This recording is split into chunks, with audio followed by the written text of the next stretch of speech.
Hey everybody, and welcome back. So the ECU has come back from a performance company out in Pennsylvania known as Kassel Performance. They do a lot of S54 swap tuning and a lot of other really cool stuff. We'll go over this in more detail here in a little bit. There's a lot of really cool things that they did to get the computer to talk to the body and the body to talk to the engine. It's pretty cool. So we'll go over that later. I want to talk about the coolant that I use. I use BMW coolant. It's actually cheaper to buy the unmixed, so the concentrate of the BMW fluid, than it is to buy some of the cheaper stuff locally. So I actually ordered this from ECS Tuning. And then the oil filter, the air intake filter that we're going to be using, and then obviously we're going to be using some Royal Purple 10W60. Going to be using the XPR version of that. They actually don't have 10W60 in the HPS or the standard Royal Purple, which I thought was a little weird. Unless I'm wrong, somebody tell me if I am, but I wasn't able to find it in the HPS. So we're gonna be using XPR, which is fine. This is a high performance engine. So those are the fluids we're gonna be doing today. I'm not gonna be going over that in great detail because I'm really just filling up the coolant system, make sure that there's engine oil in the car. Then we'll be installing the instrument cluster and the engine computer.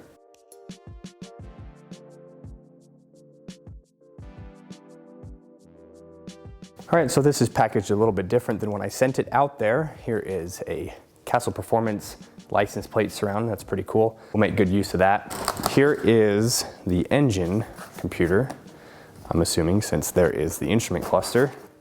And there we go, a couple stickers. And here's their label. It's all been tuned up and everything. Comes in a pretty cool little box. And then here is the instrument cluster. This won't actually look any different physically. So here's the main thing they did. They obviously had to adjust the EWS system so that the car could then tell the engine to start. You have your EWS system and it'll send out a signal and then it gets a signal back and they need to match or the car won't start. And so when it goes to send a signal to start it, it can take any signal and it'll start. It doesn't have to be a matching signal. So that's how they fix that. It's also got a performance tune on it, so this will create a little bit more horsepower. Sport button will still work. I've got to get all that wired up. We'll do that in a different video. And then one of the other cool things that they did with this was they changed the mileage. So this will reflect the mileage of the actual wagon, the chassis mileage. And then the RPM lights will work. Let's get these installed and then see if we can't get some fluids in the car and see if our battery, which was dead a little bit ago, I've been having it charged for a little bit, we'll see if the battery has enough juice to get it started. If not, we'll have to pull out my jump pack.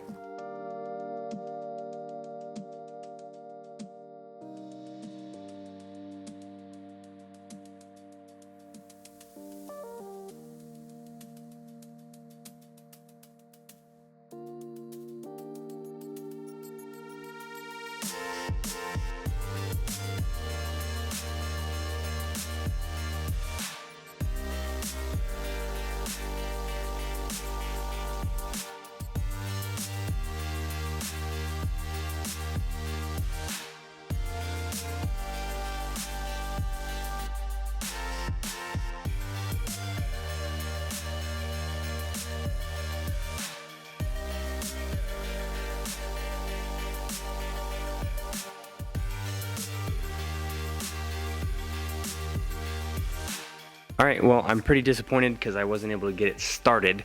I'm pretty sure that the battery is dead, so I've got my charger going on the battery, and we're gonna have to pick this up tomorrow and go from there. I ran all my checks. Everything looked good out in the engine bay. Everything was all hooked up. When I ran my voltmeter to the battery, it was still pretty dead. It had just enough juice to get the lights on and stuff like that, but it wasn't gonna turn the motor over. So we'll pick up this project first thing tomorrow. All right, here we are the next day. Ignore the ECU mess there on the top of the engine. I do have it all plugged in. I just don't have it all put back together. I wanted to make sure that I had visual on everything that was going on. The battery has been charged overnight. Let's hop in and see if we can't get a crank over.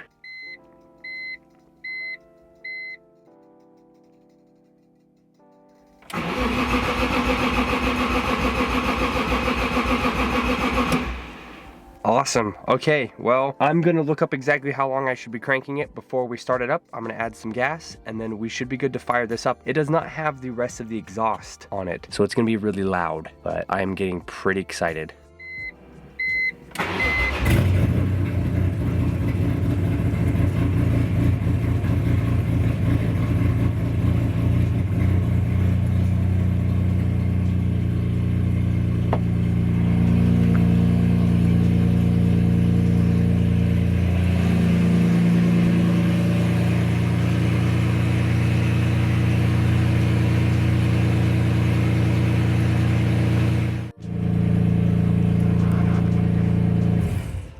Okay, well, it runs. It sounds like a motorcycle, and it looks like my check engine light and the oil light actually went away after it ran for about 10 or 15 seconds. So I'm gonna go check all my fluids now.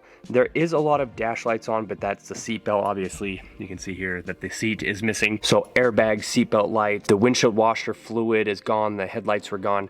So there are a lot of dash lights on here, but those are all fixable. I know exactly what's going on. So I'm glad that the check engine light went away and that the oil light went away. So I do actually want to get this started and running long enough to run my OBD2 reader on it and just make sure that there is no hidden dash lights that are behind the scenes.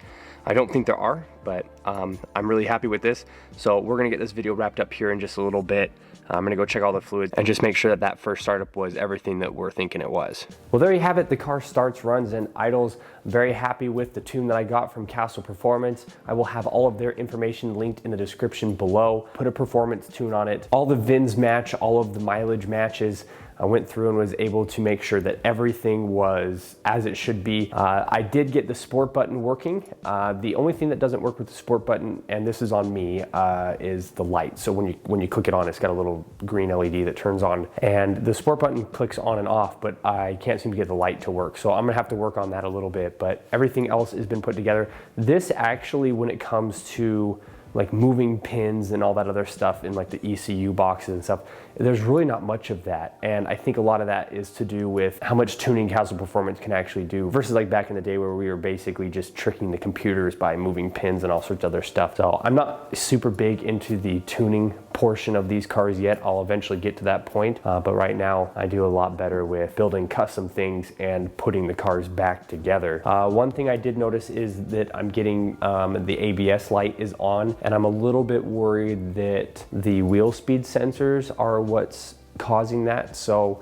the body side is non-M, but the hubs are M. So I've got non-M wheel speed sensors in there because that's what hooks to the body, and physically they're not anything different. So I'm hoping that that's not the case. If that is the case, what I'll be doing is stealing the wheel speed sensors off of the M3 and then moving them over. That's not a big deal. There's only 2 of them. All I will be doing is cutting the harnesses and then just bringing over the pigtail from the other car. I am gonna be doing another S54 things they don't tell you, kind of some more things that if you're doing an S54 swap, whether it's a wagon or a sedan, I'll be making another list of things that I have ran into that when I Google are really difficult to find information on. Things such as like the sport button.